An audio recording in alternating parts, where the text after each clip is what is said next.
আসসালামু আলাইকুম এভরিওয়ান। একঘেয়েমি পটলের তরকারি খেতে যখন আর ভালো লাগে না, তখন চাইলে খুব সহজে মজাদার এই রেসিপিটি বানিয়ে নিতে পারেন। এজন্য এখানে আমি আধা কেজি পরিমাণ পটল একটু গোল গোল করে এরকম মোটা করে কেটে নিয়েছি। পটলের খোসাগুলো ছাড়িয়ে আমি খুব ভালোভাবে ধুয়ে তারপর কেটে নিয়েছি। এখানে আমি বড় সাইজের একটা ডিম নিয়েছি, ছোট সাইজের হলে এখানে আপনারা দুটো ডিম নিয়ে নিতে পারেন। একটু মোটা করে এভাবে করে আমি পটলগুলো কেটে নিয়েছি, আপনারা আপনাদের পছন্দ মতো কেটে নিতে পারেন। এবারে চুলায় একটা প্যান বসিয়ে তাতে দিয়ে দিয়েছি 1 টেবিল চামচ পরিমাণ তেল। তেলটা যখন ভালোভাবে গরম হয়ে এসেছে সে পর্যায়ে আগে থেকে ধুয়ে রাখা পটলগুলো দিয়ে দিচ্ছি। পটলগুলো দিয়ে দিচ্ছি হাফ চা চামচ পরিমাণ লবণ। তারপর এটাকে খুব ভালোভাবে আমি কিছুক্ষণের জন্য ভেজে নেব। চুলার জালটা মিডিয়ামে রেখে আমি পটলগুলোকে ভেজে নেব। কিছুক্ষণ পরই দেখা যাবে যে পটলগুলো নরম হতে শুরু করেছে। তারপর একটু নাড়াচাড়া করে আমি এটাকে একটু লাল লাল করে ভেজে নেব, তবে খুব বেশি পোড়া পোড়া করে ভাজার দরকার নেই। এই তো এভাবে করে আমি প্রায় 5-6 মিনিটের মতো পটলটাকে ভেজে নিয়েছি। পটলটা ভাজা হয়ে এসেছে, দেখুন দর্শক, একটু লালচে কালার হয়ে এসেছে। এই তো এভাবে করে আমি পটলগুলোকে ভেজে নিয়েছি। পটলগুলো ভাজা হয়ে গিয়েছে, এবার আমি এটাকে উঠিয়ে নিচ্ছি। পটলগুলোকে আমি একটা প্লেটে উঠিয়ে নিচ্ছি। এবার ওই প্যানের মধ্যে আমি আরও কিছুটা তেল দিয়ে দিচ্ছি। তেলটা গরম হয়ে আসলে দিয়ে দিচ্ছি হাফ চা চামচের মতো আস্ত জিরা। জিরাটা একটু ভাজা হয়ে আসলে দিয়ে দিচ্ছি বড় সাইজের একটা পেঁয়াজ কুচি আর 3-4টার মতো কাঁচামরিচ ফালি। ছোট সাইজের পেঁয়াজ হলে এখানে 2টো পেঁয়াজ কুচি দেবেন। পেঁয়াজটাকে একটু নাড়াচাড়া করে ভেজে নেব।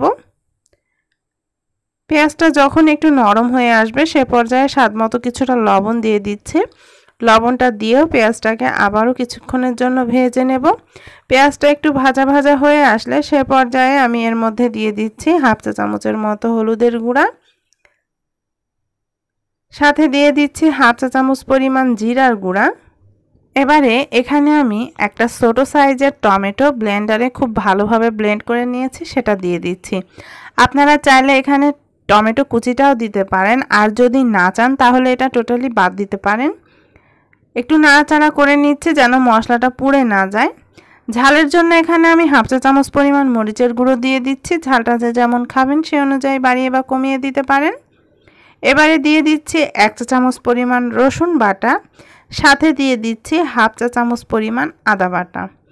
তারপর এই মশলাটাকে খুব ভালোভাবে মশলাটা কষানোর জন্য এখানে আমি সামান্য একটু পানি দিয়ে দিচ্ছি। তারপর মশলাটাকে আমি খুব ভালোভাবে কষিয়ে নিয়েছি। মশলাটা যখন কষানো হয়ে এসেছে সে পর্যায়ে আমি আরও কিছুটা তেল এখানে দিয়ে নিচ্ছি। আমি এখানে 1 চা চামচ পরিমাণ তেল দিয়েছি। তারপর আগে থেকে যে ডিমটা রেখেছিলাম ভেঙে, সেই ডিমটা দিয়ে দিচ্ছি। ডিমটা দিয়ে আমি ডিমটাকে একটু স্ক্রাম্বল করে ভেজে নেব। একটু নাড়াচাড়া করে আমি ডিমটাকে ভেজে নিচ্ছি। ডিমটা যখন ভাজা হয়ে এসেছে তখন এটাকে মশলার সাথে মিশিয়ে কষিয়ে নিচ্ছি। এই তো মশলার সাথে মেশানো হয়ে গেলে আগে থেকে যে পটলগুলো ভেজে রেখেছিলাম সেই পটলগুলো দিয়ে দিচ্ছি। তারপর এটাকে খুব ভালোভাবে এই মশলার সাথে কষিয়ে নেব প্রায় 2-3 মিনিটের মতো। পটলটা যখন খুব ভালোভাবে কষানো হয়ে এসেছে সে পর্যায়ে এটা সেদ্ধ হওয়ার জন্য এখানে আমি 1 কাপ পরিমাণ পানি দিয়ে দিচ্ছি। যেহেতু পটলটা আগে থেকে ভাজা হয়েছে, ভাজার সময় এটা বেশ খানিকটা সেদ্ধ হয়ে গিয়েছে। এ পর্যায়ে আমি দিয়ে দিচ্ছি হাফ চা চামচ পরিমাণ চিনি। চিনিটা দিলে টেস্টের খুব সুন্দর একটা ব্যালেন্স আসে আর খেতেও ভালো লাগে, তবে আপনারা যদি পছন্দ না করেন তাহলে বাদ দিতে পারেন।